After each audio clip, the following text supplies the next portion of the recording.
Bahala kayo kung mag-umpisa kayo o hindi.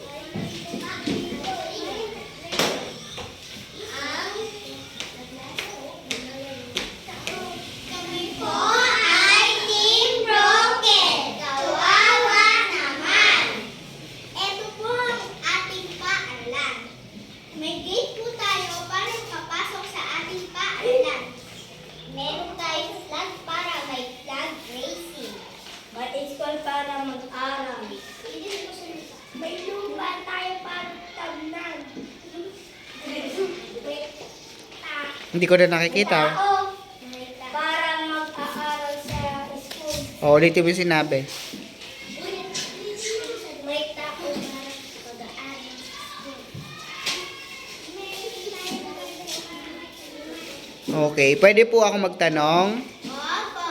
Bakit ganyan pong disenyo yung napili ninyong i-drawing? Kasi po, ganun po yung Amat.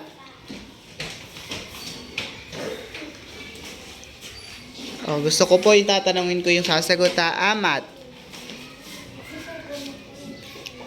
Ganun yung gusto nyong paaralan. Bukod sa ganyang itsura, pakita nga po ng drawing. Bukod po sa ganyang itsura ng paaralan, meron ka pa bang ideya o gustong isama dyan? Nathan? Kagulo nyo naman. Maminusan kay grupo nyo. Ano po, Nathan? Puno. O, sige, Jayden, ano pa?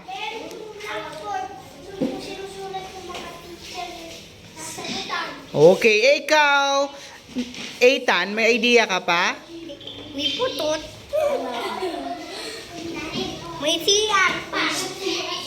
Okay, may mga bata ating ba nagsusuntukan kaya ido-drawing? Ako, ito yun. Eh, bakit yung miyembro ng grupo nyo ganyan? Ewan ko po sa kanila. Dito ka dumaan. O, tingnan nyo. Sa palagay nyo, other groups, naging effective leader si Mayen? Napasunod niya ba na maayos yung mga kamiyembro niya?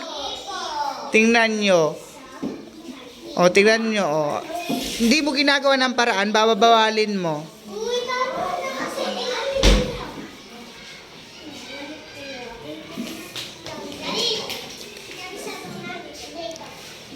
O, sige. Base sa naging performance ng group ni Mayen, ano po yung ibibigay nating clap? Ilang clap ibibigay natin? Piso. 4 lang, hindi 5. Hindi, gusto ko pang bawasan ng isa at napakagulo ng kanilang grupo. Okay, 1, 2, 3, go!